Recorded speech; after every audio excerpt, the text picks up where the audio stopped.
just prayed. I said, give me a sign, because all of a sudden I'm starting to get information somehow knowing of a school for off-world trafficked children, or for the indigos, the crystal children. The school. So I said, give me a sign. So I was taking photos all around the school. I took them home, and one of the last photos that I'd taken, took them all home, put them in the computer, and what I got was in the window, one of the last photos that I showed, there is an off-world traveler, and he definitely looks alien. He has rings, bar rings above his head. Right beside him is a lioness, and in the next pane is a galaxy. Wow. That was my sign. In fact, I have it. I have that photo. I'd like to see that. It's on my Facebook. Okay, I'll have Awesome. to check that out. And then I was given the name of the school. It's called Us All, Universal Sovereignty of Ascended Leaders. What's going to happen? That I'm willing to do what I need to do, whatever I'm invited to do, to help out the planet at this time, bring it in for this new planet that we're going to have. Well, it sounds to me like you've definitely got some very good guidance. Yeah, I know. Pointing you in the directions that you need to go, and sounds like you've really opened yourself to it and decided and become comfortable within yourself that this is the right direction for you to go. Well, I, like a lot of people, have never fit in. You know, school was never something that I could grasp a hold or even enjoy. I was Right. always, they told my parents, the teachers, I was the worst at looking out the window, staring out the window. Right. But I always thought I was the best, because I just soar out there. But if I could say one thing, I had a dream, and the dream, after this dream, I woke up and started writing it down really quick. Not the dream so much, but the intuition, the message that it gave me about the world that we really do have, and it's no wars. Everyone has enough. There's food enough for everyone. There's peace everywhere. The waters are clean. The sky is clean. We love each other. That is the world, and that is really exists right now. It really does exist right now. And we have to all just know that it exists right now. Yeah. Yeah. Awesome. Well, thank you very much. I do appreciate it. That's some good. Good. I'm looking forward to it. Yeah, that is. I think the thing that woke me up at 8 years old was that out-of-body experience. Yeah. Standing on the curb, and I was taken out. So that's one side of it. But the other side is that we only use 3% of it. Now, why is it that 97% of it, they used to call trash litter, is actually not being used? Recently, there's some really interesting information about that. So let me go into it. We use, for example, only 1/5 of our brain, which is really interesting. What's wrong with the other 4/5? We don't know.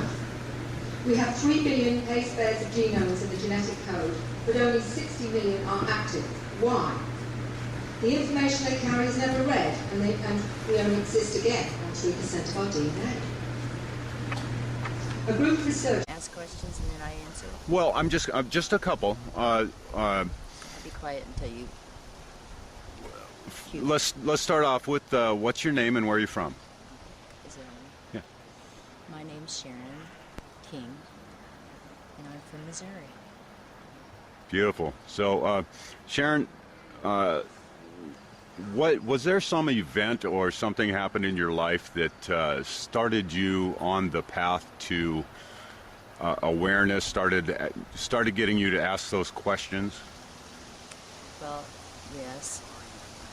I had a beginning in my life where I was in foster care a lot, and not having parents, I was left alone in nature, so things started happening immediately. actually 1 week old. I remember being in the crib. So as you got older, you knew that wasn't, everybody else didn't have those experiences.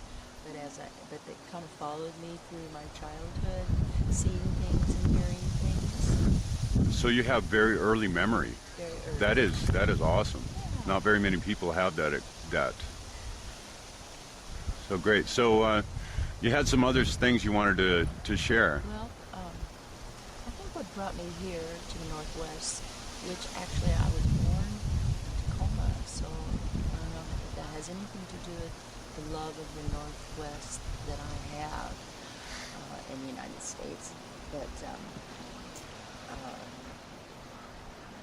I live in Missouri, and in 2009 I went to stay all night with my daughter, who lives about 4 miles away, and sleeping through the night, suddenly 3 women, really tall, beautiful women, came to me in the middle of the night and invited me to go with them, and I did.